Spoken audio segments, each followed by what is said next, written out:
Worshipful Master Jonathan Tikau, and of course his family.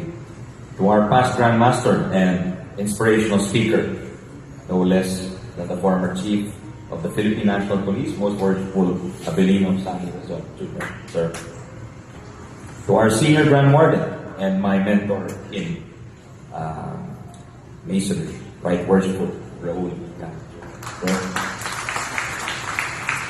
To the District Deputy Grand Master of Masonic District NCRD, Very Worshipful Charlie Ko. Sir. To the District Grand Lecturers present, Very Worshipful Joe NC, Very Worshipful Lino Manalo, Very Worshipful John Michael Lee, Very Worshipful Marv Reyes. To our installing team, headed by no other than Very Worshipful Jonathan Galang as installing officer, and Very Worshipful Armando Amisola and Very Worshipful Jose Ramos. Congratulations po. To our GLI, Worshipful Inspector Rodolfo Bayabal, as well as the immediate past master of the Lodge, Very Worshipful Ricardo Lumbre Jr. And to other dignitaries received by the Lodge earlier, I also like to acknowledge my friend, incoming Worship Master-elect Deo Macalma of PM Color 136 Idol. And of course, my brethren from Pangarap are also here. Very worshipful sirs, brethren, and family and friends and guests. Magandang gabi sa ating lahat. Opo. It's an honor to be here today, brethren. Alam naman natin yung reputasyon po ng Hiram Lodge APE. It's known, if we had to summarize it or in a phrase, it's quality over quantity. Sabi nga nila. Sikat yung mga members ng Hiram Lodge. Of course, if I may mention a few, Mayor Mel Lopez, Worshipful Brother Jesus Elvinas, former Justice of the CA, the late Worshipful Brother Chito Gascon, former Chairman of the CHR, and of course, many forget that he was also the youngest member of the 1987 Constitutional Commission appointed by then President Cory. He was an outstanding leader at UP. At nakasama ko po sa law school. He was my senior.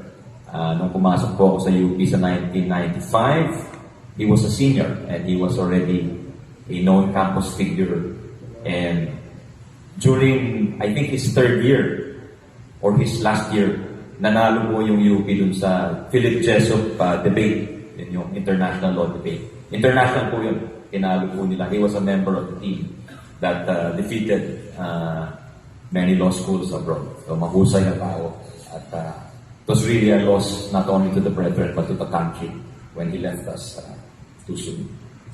Of course, we also know former past Grand Master Juan C. Nabong Jr., also an illustrious member of your lodge. May nakakatawang kwento po ako dyan, brethren.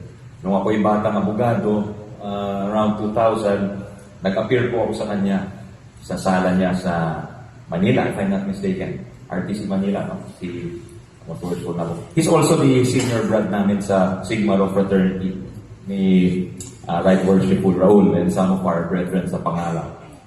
And I was with Acralot and I was applying for a injunction and TRO sa court niya. At akala ko maganda na yung pleading namin at medyo malaki yung pag-asa namin na makuha yung TRO sapagkat siya ay senior brad namin. Pero to cut a long story short, brethren, hindi namin nakuha yung TRO at natalo kami sa kaso namin. Baka naisip niyo bulok tayo na pagalo. Hindi po. Years later when I saw him in one of our fraternity gatherings, I go, Worship, hindi mo kami, hindi ko sila nag-worship, hindi pa ako brad. Senior brad, sabi ko, bakit hindi nyo kami napagbigyan dun sa kaso namin? Kasi, tsaka nasa niya, kasi hindi ko mahindihan yung opposing party. I found out later that, then it was then that I found out that yung kalaban namin ay Brother Mason ni Most Worshipful Nabong. So ngayon, doon ko nakita yung tibay ng kanilang samahan. And now I understand, looking back, kung bakit. So, yes, illustrious member of the judiciary in our fraternity. And of course, And last but definitely not the least is the youngest Grandmaster of our brotherhood or our fraternity and former Chief Justice of the land, Renato Puno. Well, what can I say about Worshipful Puno? When he speaks, we all listen. Ganun kasimple, di ba? And when he speaks, I think all members of the legal profession also listen because he's really one of the few, not few, but he's one of the members of the bar, as we speak, as we term it, our justices and judges, na talagang respetado.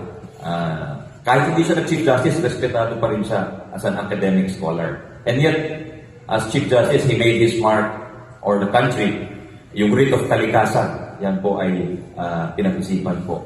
So, nung nagkaroon ng issue sa Manila Bay, sa Boracay, nung nag-issue ang Supreme Court ng writ of kalikasan, nandun po yung imprint ni Chief Justice Ray Puno. Nandun po ang imprint ng Hiram Blanche 88. Kaya